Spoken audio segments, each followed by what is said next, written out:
Hello guys! Hello para to sa lahat ng Leo. Leo, welcome dito sa aking channel, Kapalaran 888. I hope na makaresonate ka dito sa mga messages na lalabas sa ating tarot decks. This is weekly tarot reading, Leo. Okay, daughter, babaeng anak, babae.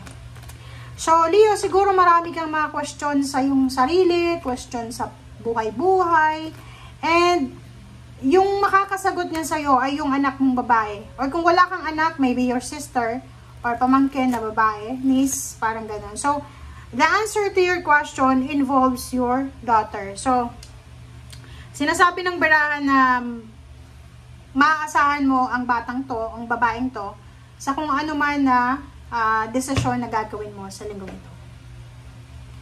Okay, thank you.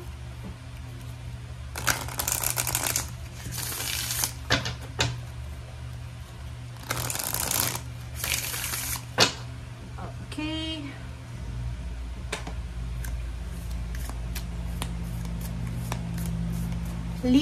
Leo. I hope na naririnig nyo, Leo, ha. Pasensya na. Ang ingay ng ating aircon. Okay, illumination, the sun, growth, God energy. So, this week, marami kang isa-celebrate, Leo. Yung parang mag-illuminate yung buhay mo. Parang magiging klaro.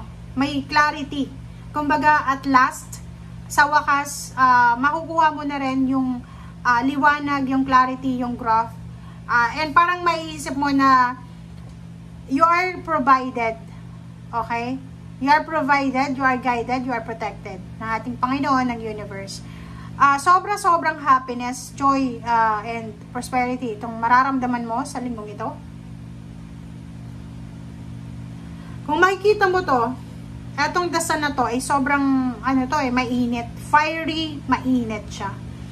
So, sinasabi ng baraha sa'yo na etong linggong ito ay kumbaga namnamin mo yung kaligayahan, yung happiness na mararamdaman mo sa linggong ito.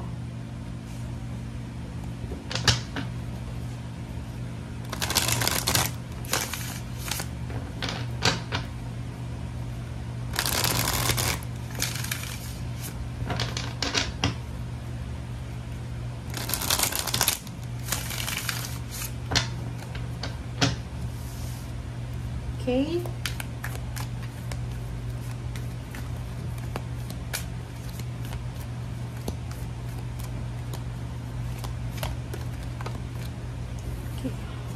Okay. So, this one is Ten of Ariel. Sinasabi ng baraha yun. So, this is the sign and Ten of Ariel, Leo. Sinasabi ng baraha sa'yo dito na marami kang dapat na ipagpasalamat sa linggong ito. Financial success and promise of retirement ay posibleng napapansin mo na malapit na para sa'yo. And isang napakayaman and rewarding family life ang naghihintay para sa'yo. So, yung linggong ito ay parang mararamdaman mo na abot kamay mo na yung pangarap mo. Parang mararamdaman mo na sa lahat ng tao sa paligid mo, grateful ka kasi nakuha mo kung ano yung gusto mo. This is the fruits of your labor, diba? May financial success, promise ng iyong retirement, so sigurado ka na pagtanda mo, or sigurado ka na maganda ang buhay na naghihintay sa'yo sa future. Okay? Okay, tingnan natin. Leo.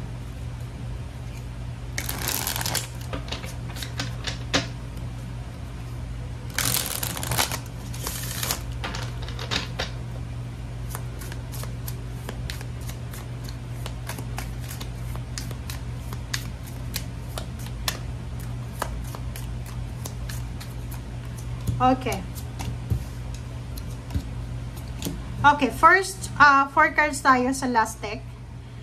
Dito, Leo, sinasabi ng baraha, merong 5 of Pentacles. So, sa kasalukuyan, financially, meron kang problema sa pera. Okay? Kasi itong sinasabing Ten of Ariel, this is your future. So, sa ngayon, kung meron kang financial problems, sinasabi ng baraha na just let it go. Just keep going. Okay? Keep going lang. Gawin mo lang kung ano yung ginagawa mo sa ngayon. Knight of Pentacles, sinasabi ng baraha sa'yo na may incoming. There's an incoming job offer, international. There's an incoming travel plans. There's an incoming good news from far places. There's an incoming financial help. There's an incoming financial blossom, parang ganon. So, blossoming of abundance. So, sinasabi ng baraha, yun na nga, kung ano yung itinanim mo, yun yung aanihin mo. Kung ano yung tinatanim mo sa ngayon, siguradong sigurado na mag-aani ka ng maganda. Kung ano yung ginawa mo sa past, ibabalik yan sa'yo ng universe sa ngayon. Okay, thank you.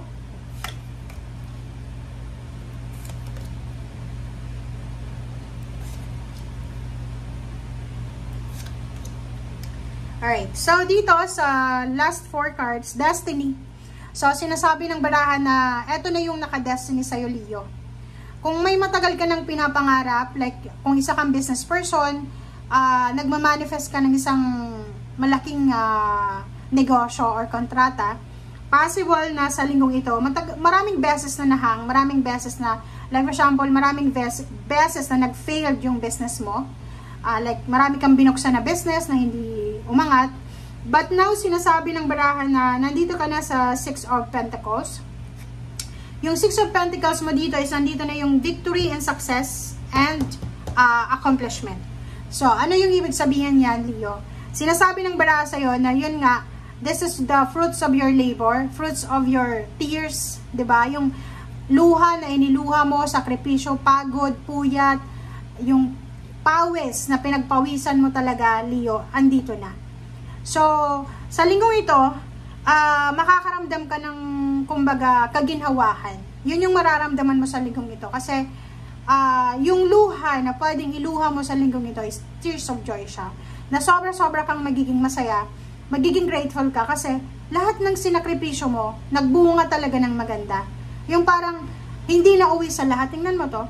At ang 3 of Pentacles na to, sinasabi ng baraha sa'yo na lahat ng, like for example, yun nga, business, maraming failures, maraming nahang. Pero, ang ending pa rin, napagtagumpayan mo and mapagtatagumpayan mo pa.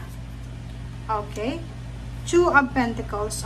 So, Leo, simula sa linggong ito, ito na yung simula ng pagkakaroon ng balanse sa iyong financial and financial fulfillment and accomplishment. So, sinasabi ng barahan na ang linggong ito ay punong-puno ng pera. So, sinasabi sa'yo dito na ihanda mo ang sarili mo, Leo. If you're a business person, naku, ihanda mo ang sarili mo sa isang napakalaking kontrata. Magbo-boost yung business na to na sisimulan mo. Yung pagbabalanse mo ng pera ay posibleng yun yung focus mo sa ngayon, lalo sa linggong ito. Ang yung 10 of Pentacles, pwedeng makahawa ka ng malaking halagang pera sa linggong ito. Pwedeng gift, or maybe yun, malaking kontrata siya. Sa big, huge contract na pwedeng maglagay sa'yo sa Queen of Pentacles. Pag sinabing Queen of Pentacles, reyna ng kayamanan siya. Nakaupo lang siya, wala siyang ginagawa. So, bakit nakaupo lang siya, wala siyang ginagawa, pero may perang dumadaloy sa kanya? Because, naging masipag siya, naging wise siya, naging matipid siya. Kumbaga, trinabaho niya. Hindi siya yung parang yumaman or nagkaroon ng pera dahil, kumbaga, umasa lang siya sa swerte. No. Nag-work hard talaga ang Leo na to. Okay? Thank you guys for watching.